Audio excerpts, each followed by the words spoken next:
नमस्कार। आज हम एक ऐसी यात्रा पर चलेंगे जो हमें साधारण से असाधारण की दुनिया में ले जाएगी। ये कहानी है श्री प्रेमानंद गोविंद शरण जी महाराज की, एक ऐसे संत की जिनके जीवन ने ये दिखाया है कि सच्ची आस्था और अटूट समर्पण में असल में कितनी शक्ति होती है। ये लाइनें सिर्फ एक कोट नहीं है, ये उस जीवन का, उस पूरी यात्रा का सार है जिसे हम आज करीब से जानने वाले हैं।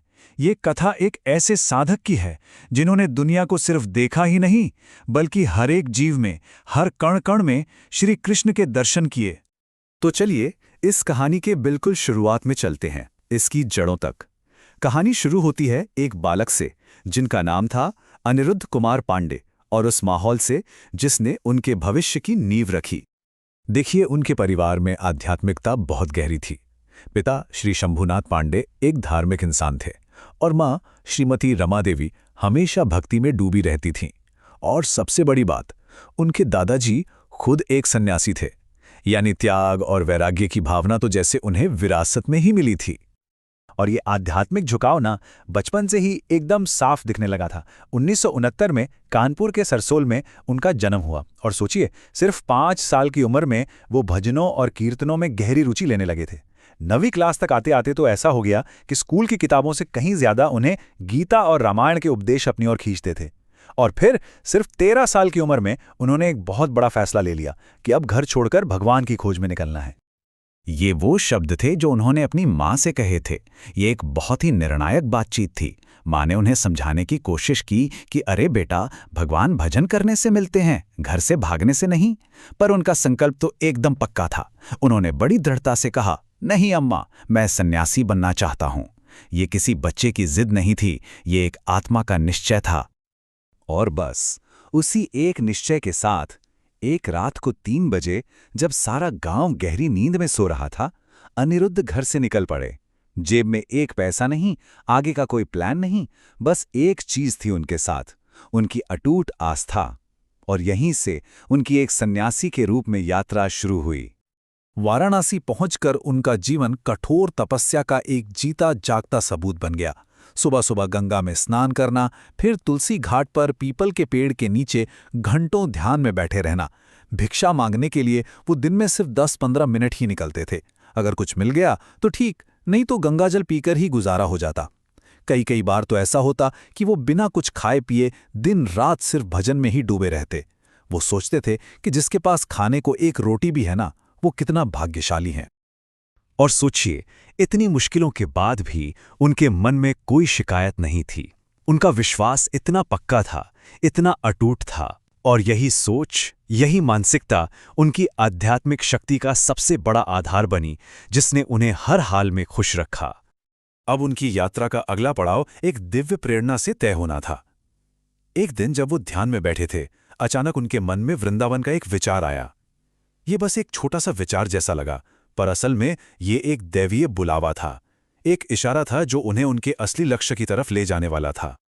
और इस बुलावे का जरिया बनी एक रासलीला। हुआ यूं कि काशी में एक संत ने उनसे जिद की कि चलो एक रासलीला देखकर आते हैं।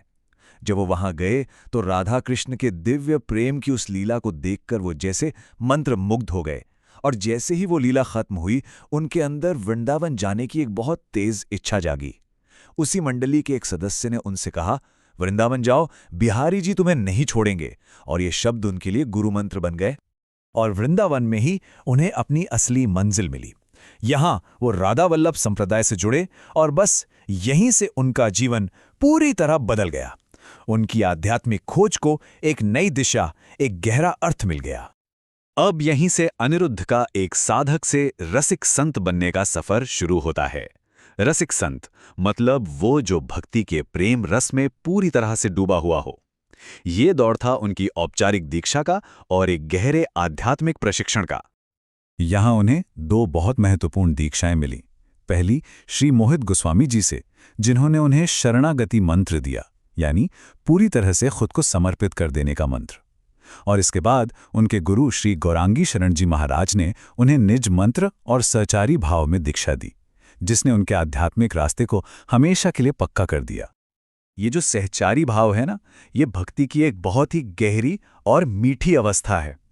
इसमें भक्त खुद को भगवान से दूर नहीं, बल्कि राधा रानी की एक सखी मानकर राधा कृष्ण की सेवा में ही अपना पूरा जीवन लगा देता है। और इसी प्रेम भरे भाव ने अनिरुद्ध को एक रसिक संत बनने की राह पर आगे बढ़ाया। दीक्षा मिलने के बाद अनिरुद्ध ने अपने गुरु की पूरे 10 साल तक निस्वार्थ सेवा की। और ये कोई ऐसी वैसी सेवा नहीं थी। उन्होंने खाना बनाने से लेकर गुरु के कपड़े धोने तक हर छोटा बड़ा काम पूरी विनम्रता और प्रेम से किया। ये उनके पूर्ण समर्पण का सबसे बड़ा प्रमाण था। 10 साल की इस अथक और निस्वार्थ सेवा ने उनकी भक्ति को एक अलग ही स्तर पर पहुंचा दिया।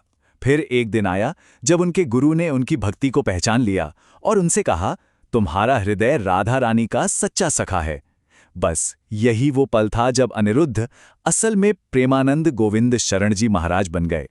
अब कहानी उस मोड़ पर आती है जहां महाराज जी एक साधक से एक आध्यात्मिक गुरु के रूप में दुनिया के सामने आए। उन्होंने अपनी भक्ति को सेवा का एक मिशन बनाया और एक बहुत बड़ी बीमारी का सामना भी अपने अटूट विश्वास के साथ किया। साल 2016 में उन्होंने श्रीहित राधा केली कुंज ट्रस्ट की स्थापना की। ये ट्रस्ट आज सैकड़ों लोगों को रोज मुफ्त भोजन कराता है, गरीब साधुओं का मुफ्त इलाज करवाता है, भक्ति से जुड़ी किताबें बांटता है, नियमित सत्संग करता है और भक्तों के लिए आश्रम में रहने की व्यवस्था भी करता है। उनका संदेश साफ है, सेवा ही सच्ची भक्ति है। लेकिन उनके जीवन में एक बहुत बड़ी शारीरिक चुनौती भी आई। सिर्फ 35 साल की उम्र में पता चला कि उन्हें किडनी की एक बहुत गंभीर बीमारी है। डॉक्टरों ने कह दिया कि उनके पास सिर्फ 4-5 साल ही बचे हैं। ये एक ऐसी खबर थी जो किसी को भी पूरी तरह से तोड़ सकती थी। पर महाराज जी की प्रतिक्रिया वो असाधारण थी। जहां कोई भी आम इंसान निराश हो जाता, डर जाता, वहीं महाराज जी ने कहा, मैंने अपनी बीमारी को अपने मन का मालिक नहीं बनने दिया। मेरा मन तो राधा रानी के चरणों में समर्पित है। ये उनके विश्वास और आत्मबल का एक अद्भुत उदाहरण है। जब उनके भक्तों ने उन्हें अपनी किडनी देने की पेशकश की तो उन्होंने बड़ी विनम्रता से मना कर दिया। उनके ये शब्द देखिए, मैं किसी को कष्ट देकर सुख नहीं ले सकता। ये उनकी गहरी करुणा और निस्वार्थता को दिखाता है। उन्होंने किसी और के दर्द की कीमत पर अपना सुख कभी स्वीकार नहीं किया। और यही उनकी पूरी जिंदगी, उनकी पूरी यात्रा का निचोड़ है। उनकी शिक्षा बहुत सरल है, प्रेम और समर्पण। उनका संदेश साफ और गहरा है, भगवान पर भरोसा रखो, राधा रानी की शरण में जाओ और फिर कोई भी मुश्किल आपको हरा नहीं सकते। महाराज जी का जीवन हमारे सामने ये एक बड़ा सवाल छोड़ जाता है। उनकी यात्रा हमें सिखाती है कि जब विश्वास सच्चा और अटूट हो तो शायद शारीरिक और सांसारिक दर्द भी आत्मा की शांति को छू नहीं सकते। ये एक ऐसा गहरा सवाल है जिस पर हम सभी को सोचना चाहिए।